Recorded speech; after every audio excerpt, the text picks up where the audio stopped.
I used to chase every limited edition like it held the secret to becoming a successful collector. The thrill felt addictive, but deep down I knew I was buying excitement, not meaning. When I first entered the watch world, limited editions were everywhere, loud, hyped, irresistible. Each release felt like a competition, pushing me to make decisions driven by fear instead of genuine appreciation. The moment I secured a limited piece, the rush felt incredible. But that feeling faded quickly, leaving behind a watch that didn't match my taste, only my desire to fit in. Social media made the chase worse. Collectors flaunting rare pieces made me feel behind, like owning normal watches meant I didn't understand the game. I forgot that collecting is personal, not performative. My first regret came fast. I bought a limited model simply because it was scarce, not because I loved it. Weeks later, it sat untouched, beautiful but emotionally empty. The hype cycle became a trap.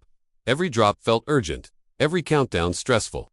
I wasn't choosing watches anymore. I was reacting to noise, trends, and other people's excitement. With every hype-driven purchase, I pushed aside pieces I genuinely loved. My collection grew wider but not deeper, starting to look like a catalog of impulsive choices instead of meaningful ones. One day, staring at a limited edition I barely remembered buying, I felt nothing, no spark, no joy.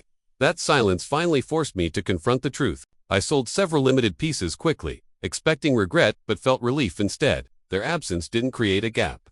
It created clarity. I realized how little they meant to me. I returned to the watches that originally sparked my passion: simple, timeless designs with thoughtful craftsmanship. They didn't need hype to stand out. They carried quiet beauty that spoke directly to me. I learned rarity isn't equal to value. A watch can be limited but forgettable. True value comes from the story it tells, the heritage it carries, and the feelings it creates. I rediscovered the joy of wearing daily pieces, watches that grew more meaningful with scratches, sunlight, and real memories. They weren't trophies, they were companions shaped by life. Craftsmanship became my new focus. Movements, finishing, design, balanced details that never fade with trends.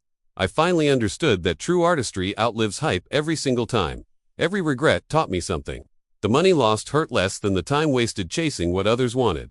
I realized collecting is about self-discovery, not social approval.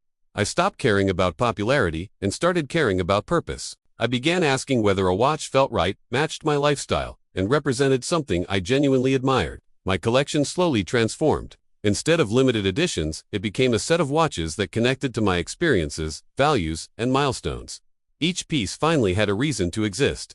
I learned that value isn't created by scarcity, it's created by connection. A watch becomes priceless when it holds meaning, not when a brand prints a limited number inside the caseback. Once I stopped running after hype, collecting became peaceful. I made fewer purchases, but each one felt deliberate, thoughtful, and deeply satisfying. Now I buy watches with heritage, longevity, and emotional weight. I choose pieces that feel timeless, not trendy watches that will matter to me years from now.